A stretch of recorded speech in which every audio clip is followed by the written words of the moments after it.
gracias por recibirnos, senador. Y este es un proyecto en el que buscamos conocer las propuestas para personas con discapacidad que tienen los candidatos o las personas que están próximas a llegar a la legislatura venidera. Se dividen en 5 ejes, en 5 problemáticas generales que viven todos los días las personas con discapacidad, y prácticamente estamos siendo solamente el canal de comunicación, pues las preguntas las realizaron las propias organizaciones de la sociedad civil. Entonces, comenzamos. En materia de educación, se estima que 1.200.000 personas con discapacidad mayores de 15 años no saben leer ni escribir, aun cuando su condición sí se los permite. Es decir, su derecho a la educación es vulnerado. Los centros de atención múltiple ofrecen atención escolarizada integral, pero únicamente para nivel básico. ¿Cómo eliminar las barreras de todo tipo que existen en el modelo educativo actual desde su postura de diputado? Bueno, de próximo. A ver, lo primero es que bienvenidos, y yo felicito a Yo También, Animal Político, por esta iniciativa que no solo visibiliza, sino debe hacer humana a la discapacidad. ¿Cuál es la propuesta general? Y me estaré refiriendo a ella a lo largo y pido disculpas anticipadas por lo reiterativo, a lo largo de la entrevista. La propuesta debe ser cumplir con la Convención sobre Derechos de Personas con Discapacidad. En educación, ahorita, pero en todo lo demás. Lo que es necesario es tener conciencia de que esto no es particular, de que este es un derecho humano universal como todos, y que es transversal. En ese sentido, no hay por qué empezar a generar estancos, compartimentos, apartados para personas con discapacidad, o buscar las distintas discapacidades que tenemos las personas. Lo primero que debemos de hacer a la hora de legislar es pensar que nosotros o tenemos una discapacidad ya, o se nos sobreviene una discapacidad en la vejez. Entonces, esto es una medida a mediano plazo por nosotros, no solo por las personas que con una discapacidad visible están hoy, incluso en algunos padrones de personas con discapacidad. Entonces, y lo que me preguntas, a pregunta concreta, ajuste razonable para lectura fácil, y ajuste razonable para salones accesibles, y ajuste razonable para comprensión de conocimiento. 3. Lectura fácil, arquitectura accesible y comprensión del conocimiento. En eso yo estoy absolutamente a favor.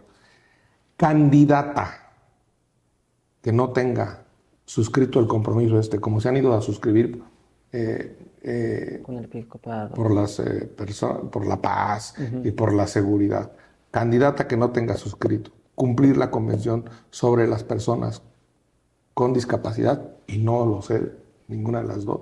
Candidata que no abrace la Convención, que además es mexicana, hecha por un mexicano. Entonces, está siendo discriminadora en su campaña. Entonces estaríamos hablando que particularmente en el eje de la educación sería una educación accesible e integral, y abandonar este modelo separatista de las personas con discapacidad tienen que acudir a centros mal llamadamente especializados. Repudio, y lo dije desde el principio, eso de hacer estancos y compartimentos, a eso me refería. O sea, repudio el de hacer establos, quiero decirlo así, como si fueran vacas.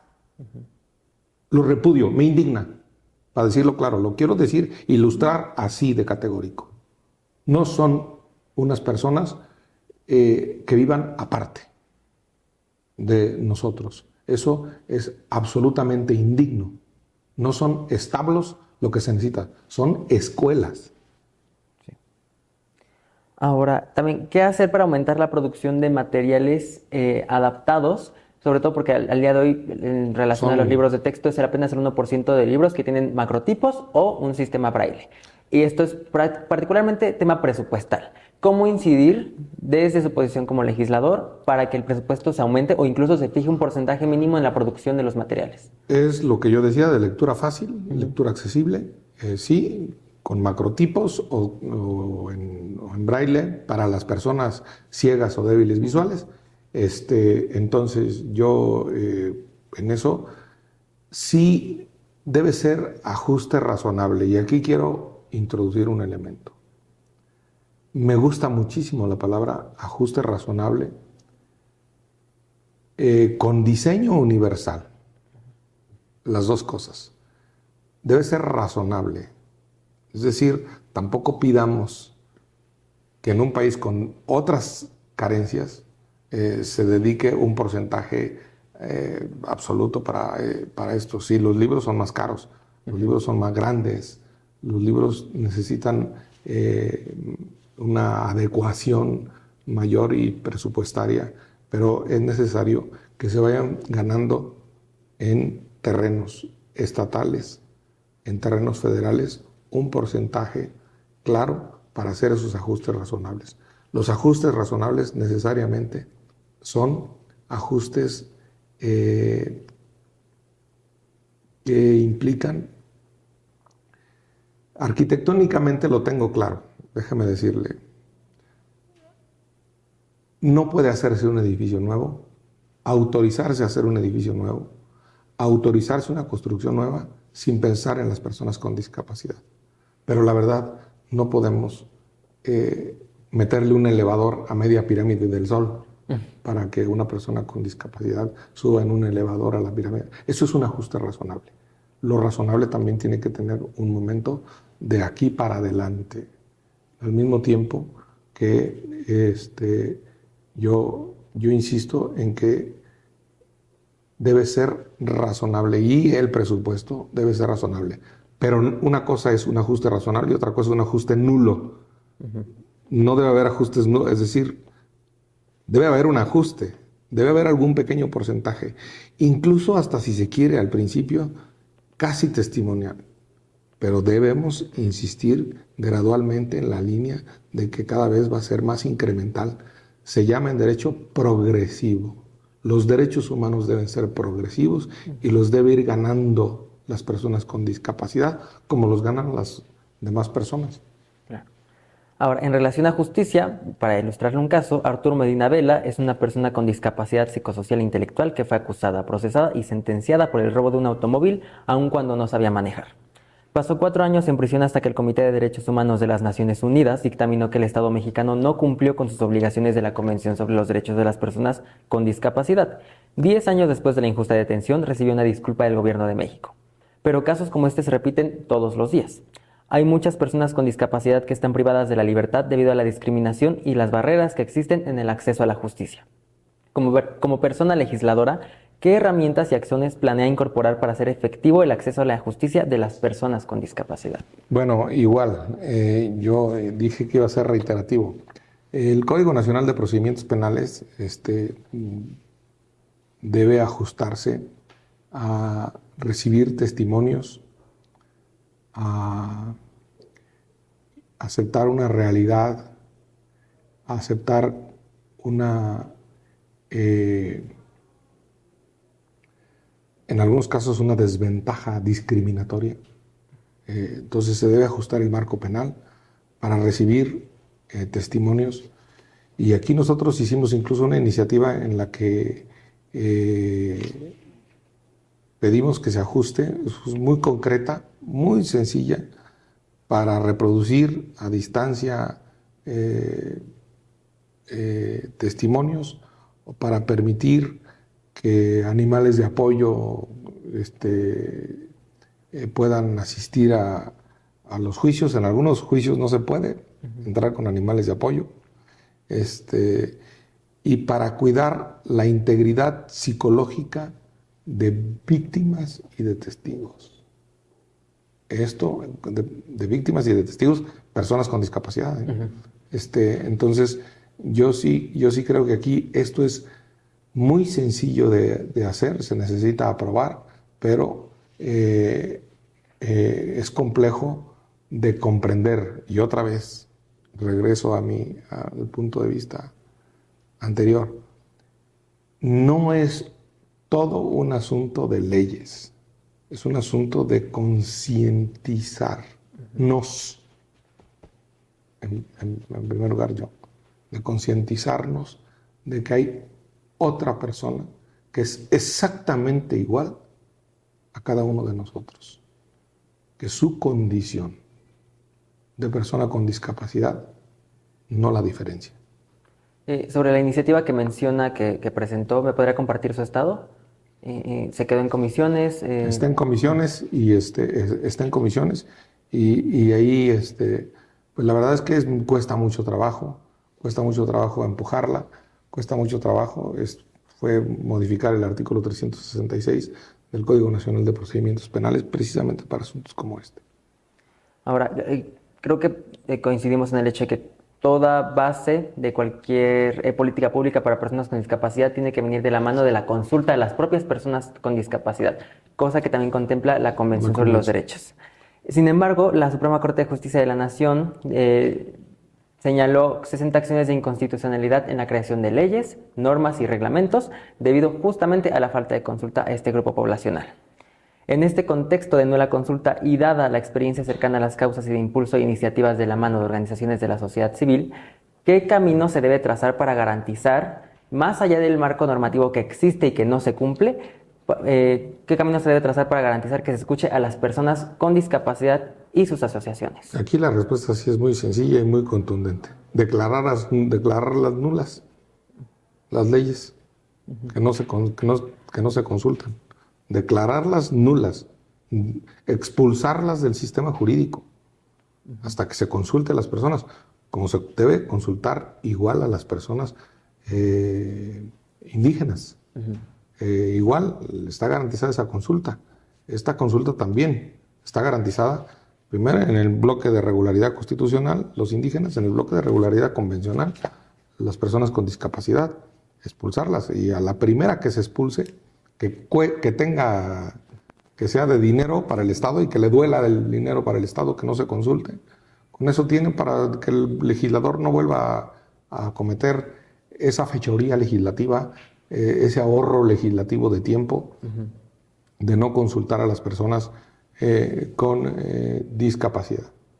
¿Y usted se comprometería en el caso de las comisiones a las que usted pertenezca de inmediatamente hacer el señalamiento de la nula consulta en caso de que así sea? Lo he hecho en la Comisión de Justicia y lo he hecho en la Comisión de Seguridad. No solo me comprometo, sino que ya lo hemos hecho sin duda.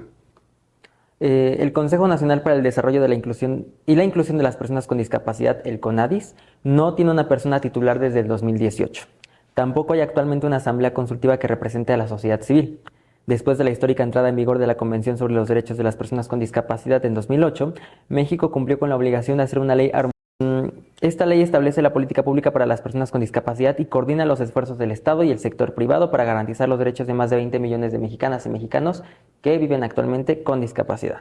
Sin embargo, quedaron sin cumplir el Programa Nacional para el Desarrollo y la Inclusión de las Personas con Discapacidad y la armonización de leyes y reglamentos a nivel federal, estatal y municipal. Le pregunto, ¿qué hacer con la CONADIS? ¿Fortalecerla, desaparecerla, reformarla para retirar la autonomía e integrarla a una secretaría? ¿Qué se puede hacer con este órgano que parecería un órgano regulador, pero que a la vez queda prácticamente obsoleto y oculto por los propios amarres que tiene en materia jurídica? Yo veo que a Morena, y aquí lo tengo que meter, no es un asunto electoral, es un asunto de la actitud del gobierno. La actitud del gobierno no es institucional. La actitud del gobierno frente a las personas con discapacidad es entregarle una beca. Y lo demás, la vida institucional, la concientización, la eliminación del capacitismo, no les importa nada. Esa es la verdad. Entonces, yo quiero denunciar que el gobierno de la República, del presidente López Obrador, ve a las personas con discapacidad como receptoras de una beca y punto. No ve ejercicios de concientización y ve al capacitismo como ese nuevo victimismo o buenismo del que la 4T se beneficia. El capacitismo es un machismo discriminatorio. Eso no quieren las personas con discapacidad, no queremos quienes tenemos experiencias familiares con personas con discapacidad o quienes hemos leído esto. No se ha hecho absolutamente nada por erradicar el capacitismo en este país. Y la CONADIS debería ser una de sus tareas institucionales, transversales, universales, no una beca que está bien para muchas personas, pero que solo es un paliativo, no una medida profunda. Entonces estaría hablando de reformarla para fortalecerla y dotarla de un marco jurídico que le permita ser reactiva.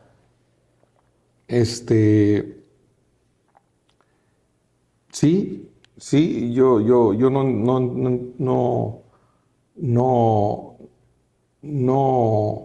no creo en lo reactivo, digamos, pero creo en lo institucional. Lo que no creo es, perdón por decirlo, lo tengo que decir así, en las limosnas gubernamentales a las personas con discapacidad.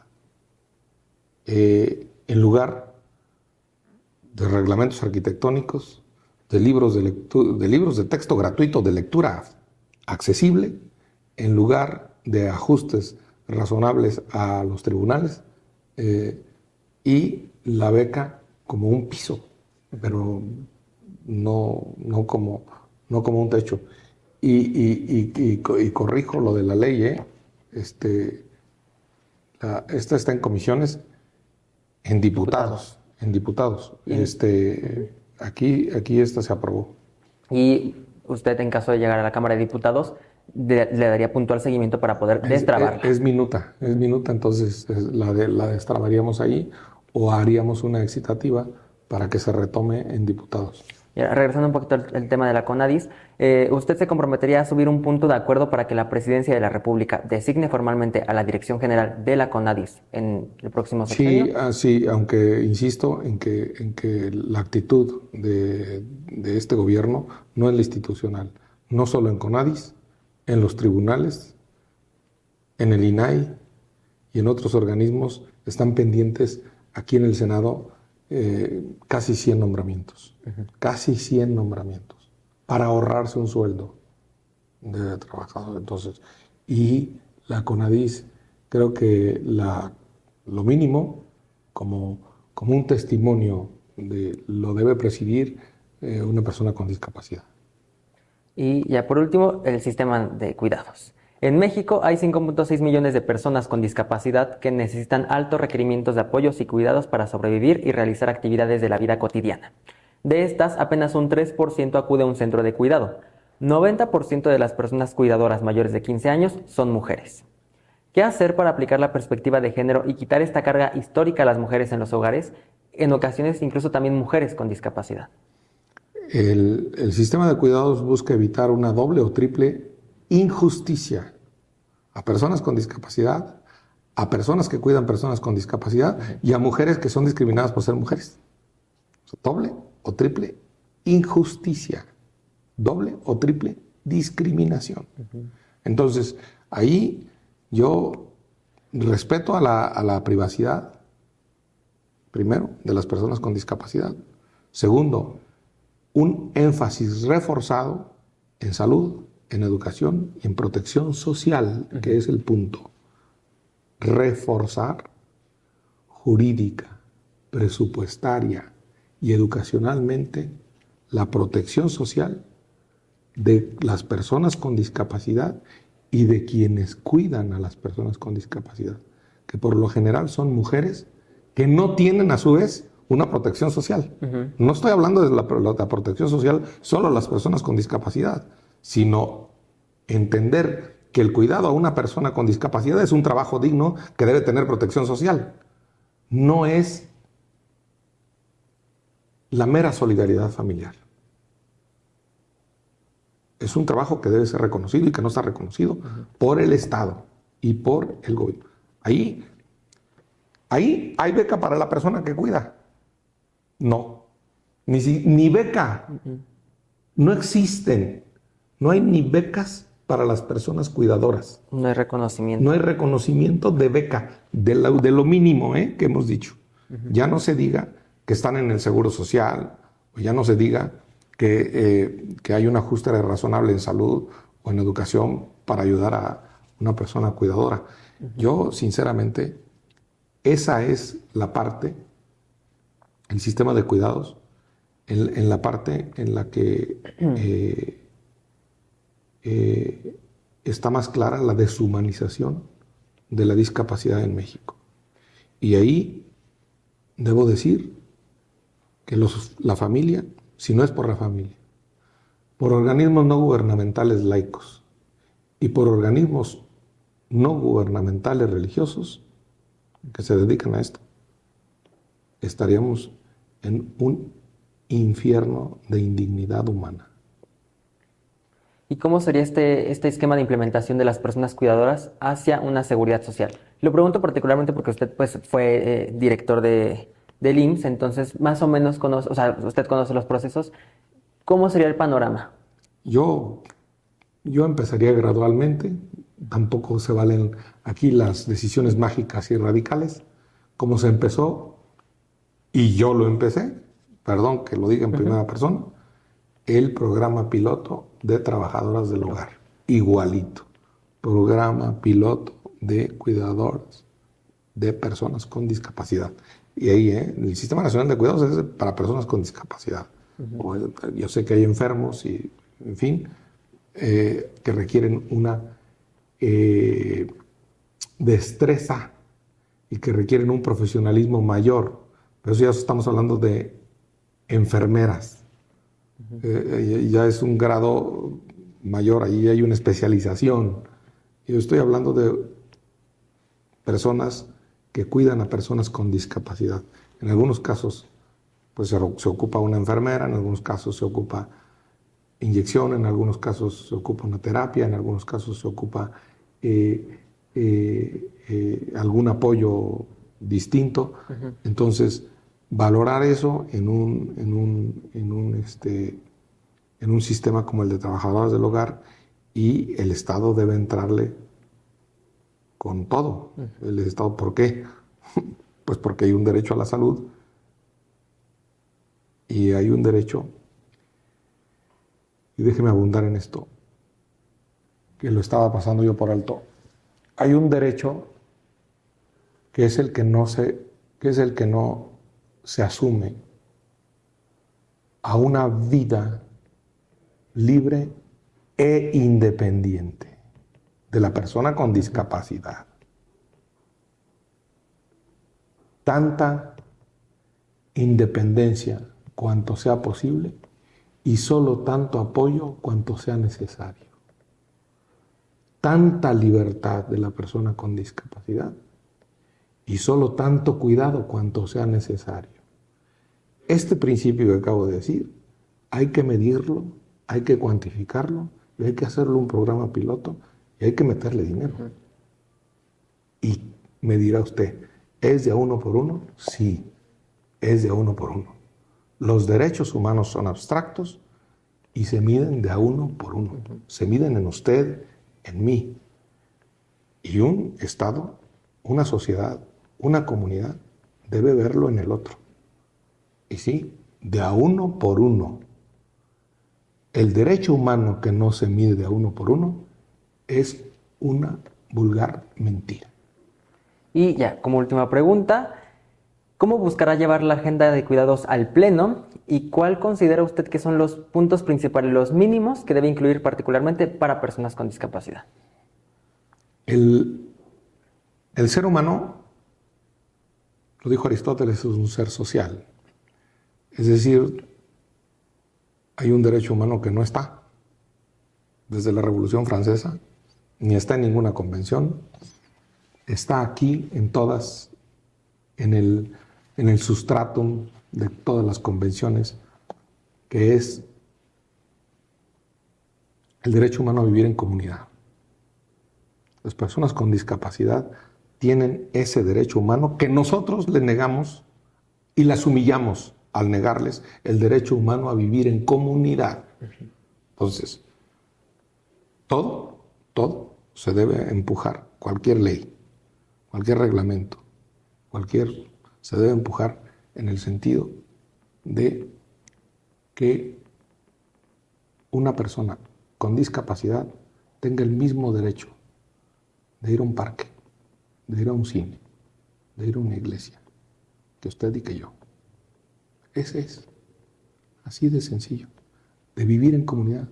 La comunidad es un parque público, la comunidad es un cine, la comunidad es un templo para los que tengan Dios. La comunidad es eso, es interactuar con las personas con discapacidad. Ley que no está hecha transversalmente y universalmente para que vayamos al parque, al cine o al templo, es demagogia pura. Y bueno, aprovechando, ¿usted se comprometería a impulsar una ley general de accesibilidad? Esa pregunta es la más difícil de todas, ¿eh? La respuesta fácil es decirle que sí, pero estoy negando todo lo que acabo de decir, si le digo que sí. Tengo duda. No, hay que revisar todas las leyes para que en todas se hagan los ajustes transversales, para que sea universal. Si hacemos una ley de accesibilidad, estamos estabilizando a las personas con discapacidad, las estamos poniendo aparte. Yo no quiero ley ni de mujeres ni de niños, la verdad. No, aunque existan y aunque esto sea sacrílego para decir, no, yo quiero una ley, yo quiero que no existan esas leyes y que transversalmente en todas no haya necesidad de andar visibilizando a los niños, a las niñas, a los adolescentes, a las mujeres o a las personas con discapacidad o eso. Esto no, eso es una anomalía de nuestro sistema jurídico. Lo tenemos que hacer como un sistema de reforzamiento. Si va a ser un sistema de reforzamiento por la discriminación histórica que tienen las mujeres, las niñas, los niños, adolescentes, sí lo hago. Si es temporal, si es un sistema de reforzamiento temporal.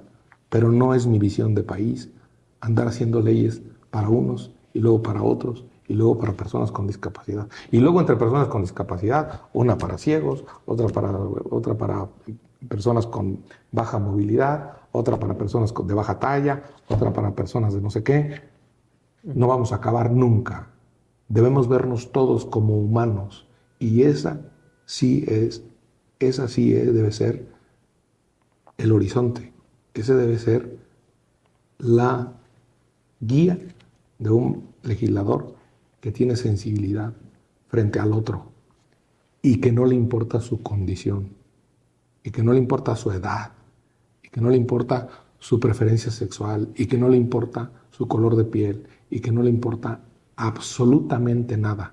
Que el único dato relevante es que es persona y punto. Sería todo. Muchas gracias.